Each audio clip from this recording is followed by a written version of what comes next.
All right, so you decided to move, right? Maybe for freedom, that's the best move. I love it. That's the best move right there. Maybe for freedom, better taxes, even better, or lower cost of living. We've been talking about that a lot in these videos that I've been preparing. But here's the $1,000,000 question.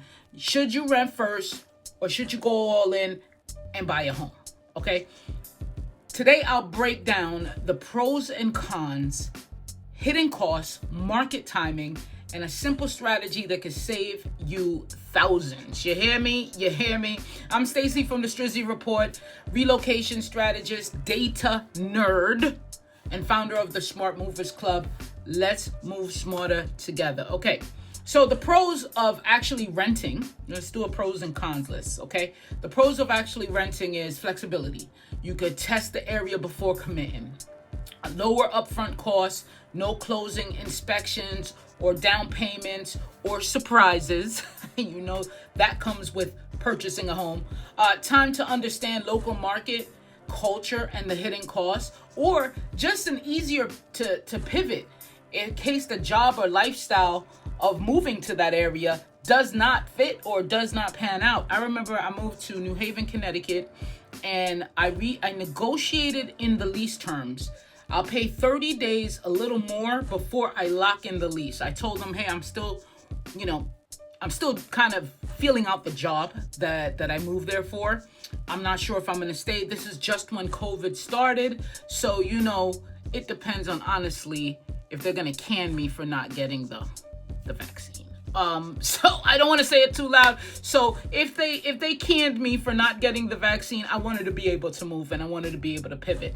And that's exactly what Strizzy did. So you can negotiate terms, and I know it's easier when you have a direct to landlord. You could speak to them, hey, this is the situation, I'll pay a little more upfront, but just not to lock me in a lease until 30 days, okay?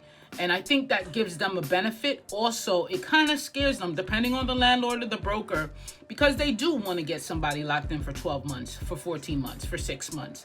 So some of them may say, I could do it for 3 months, or I could do it. This one, thank God, said that they could do it for a month before I locked in. And I didn't actually stay there for 2 days. I never stood there, for the month, but I did pay.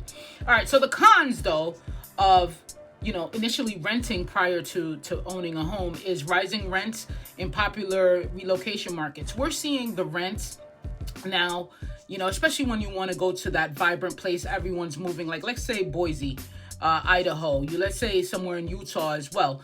A lot of people are driving up the rent prices, so you're gonna have to come to terms with that, okay? And that's fine. However, if you don't like the rising rents, paying $2,500 a month for a box, well, that's a con.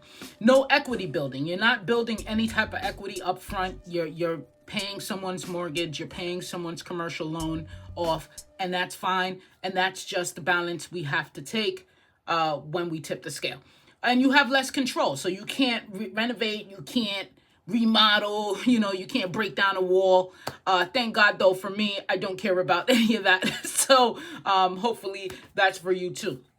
So again, like in cities like Boise and Sarasota, Florida, rents have jumped 20% post-COVID. So flexibility may come with a cost.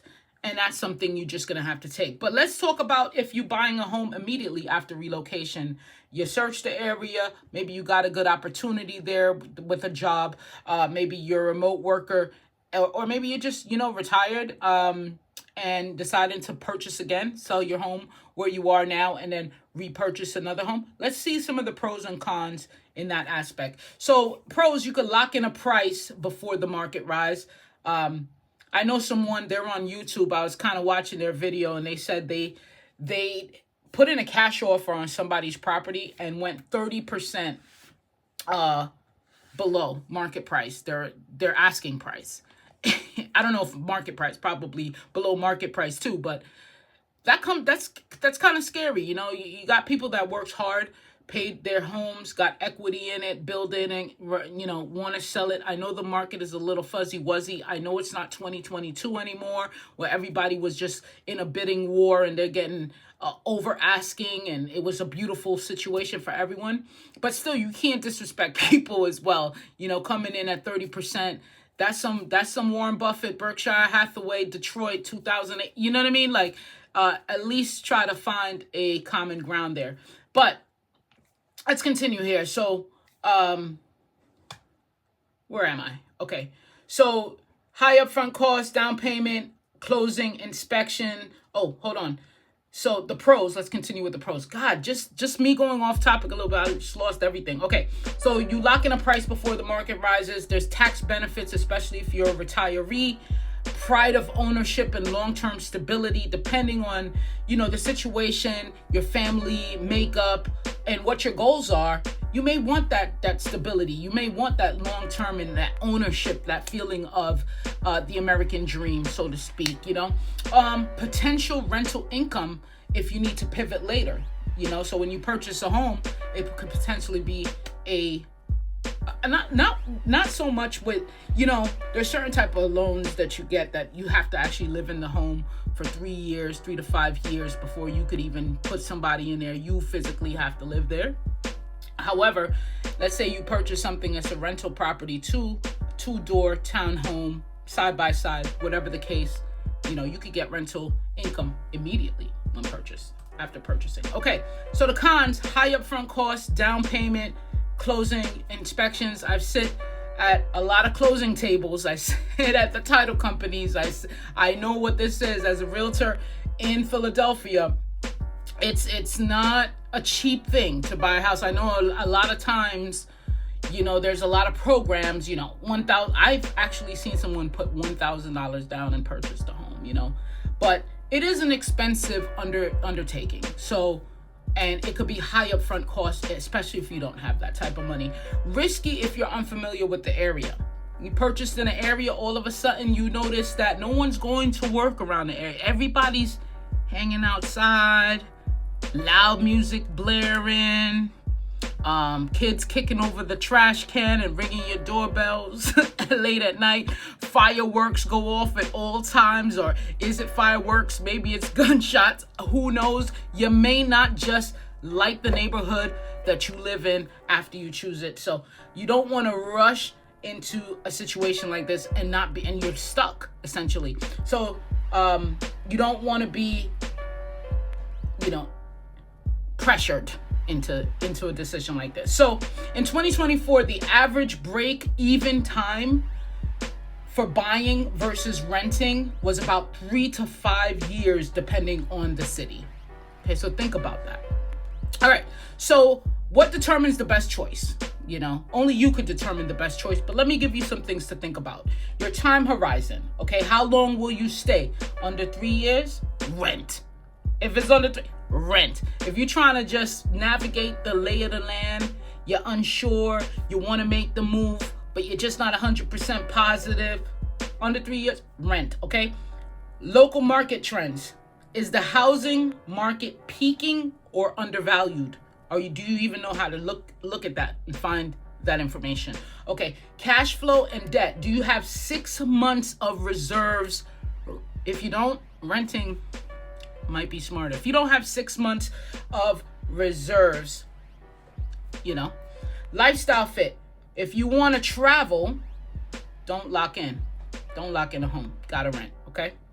All right, so short-term and exploring, rent. Long-term and financially ready, buy. Okay, hybrid, rent first, buy later. Okay, that's how you kind of do those things. All right, so the hybrid strategy. Let's talk about that a little bit, where you renting first, buying later. So you rent for 6 to 12 months, but use the time to research and invest, and that's where my company can help you out, because we do a lot of that data crunching nerd stuff behind the scenes for you. Live in the area, build relationships, understand the school districts, taxes, job commute, all of it. You can understand that. So when I moved to Memphis, Tennessee, initially I hated the place. You couldn't get me to say a good thing about Memphis initially. It was kind of reverse the way that I did it there. By the time I left, I didn't want to leave. Okay, by the time the job contract was up, I didn't want to leave. I was like, damn. So now I'm trying to get back there. But at the end of the day, you want to use the time that you have to prepare in this hybrid situation. Buy with confidence and maybe negotiate from strength. Because you've been there, because you understand the market, because you see the culture, because you know the communities, because you know the school districts, because you know what's the wins and what's the losses. Now you can negotiate. Now you're not going in blind. Now nobody could tell you nothing. You don't have to depend on the realtor's advice, okay, to let you make a decision. You know the market now. So there you go. In the Smart Movers Club, just to kind of pivot here, I give members real-time market updates. You know, I'm always looking at different areas, different states, different cities, city by city cost breakdowns and exclusive relocation playbooks, okay? To help you move with confidence. That's basically, because it's an investment. When you move, it's totally an investment. All right, so here we go. Renting gives you the freedom. Buying gives you the roots. The smartest move is understanding what fits your life and goals. If you're planning to move or want the data and strategies to make a confident decision, look no further. Smart Movers Club. Head over to strizzyreport.com, www.strizzyreport.com. Premium members get personalized city guides, tax insights, and access to my expert network. And what that expert network looks like, we're talking to estate attorneys, we're talking to tax attorneys, we're talking to CPAs, we're talking to all of the professionals in this field, your 401k, financial advisors. We're talking, because there is a tax arbitrage that a lot of retirees should know, and how to get more for their buck after retirement. So all of that I give you in the Strizzy Report when you become a member. So head on over and do that. I love you guys. Hopefully you found this valuable. Let me hear some comments. Let me see what you got. Subscribe to the channel, and I'll catch you next time. Peace.